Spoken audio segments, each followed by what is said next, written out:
Mamaya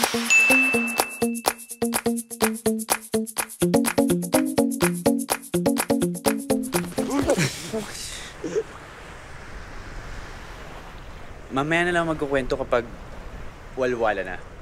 Baka nega yan, ha? Dapat happy-happy lang tayo dito. Hey! Hi, guys! Uy! Hi! Naku, shucks! Hindi ako makapaniwala. Kami yung last na dumating. Ayun, nandito na tayong lahat. Guys, congrats. Ay! Para sa yung mga lobo. Bilis naman. Yes!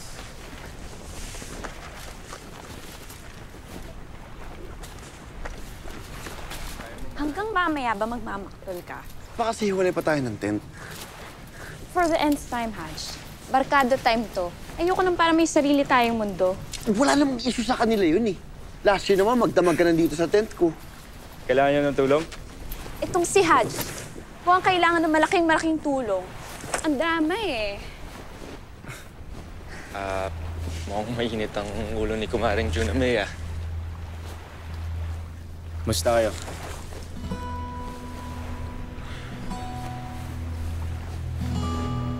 Okay naman.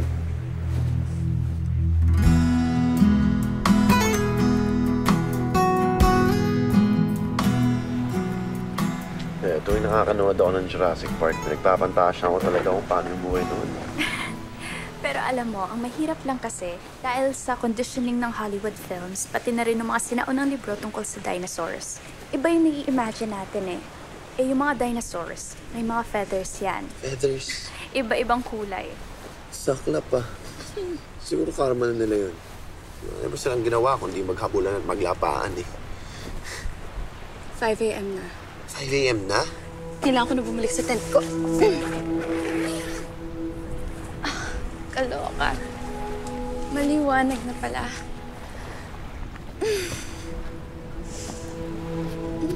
Matutulog ka ba ba? Kalakas ng tama ng kapeng dala mo eh. Nasaan na ba tayo? Baka maligaw tayo nito. Dumiretso na naman tayo mula sa campsite eh. Akong bahala sa'yo. Haj.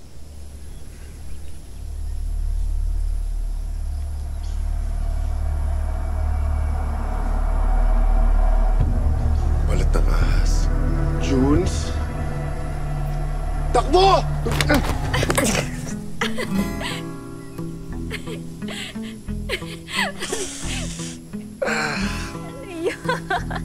Pati ka kasi tumakbo. Bakit? Ano ba yun? Balat ng dinosaur?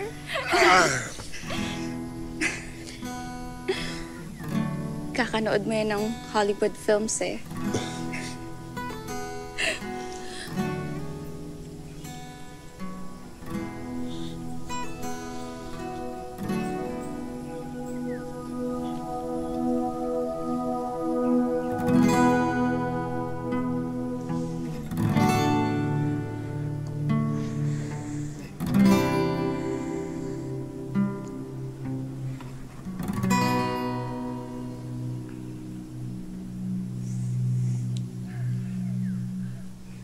Tara.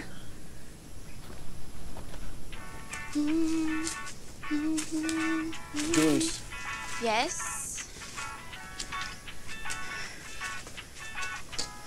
Junamay. Pwede ba pag-usapan natin yung nangyari? Kasi alam mo, sa totoo lang, matagal ko nang... Pep. Haj, magiging komplikado lang yan kapag in-overthink natin. Kasi sooner or later, maghahanap tayo ng label sa relationship natin. Chu. Ayoko ng ganun. Masyadong 90s. Basta, enjoy ako pagkasama ka. And I assume, ganun din vice versa. So, pwede go with the flow na lang tayo? Okay ba yun?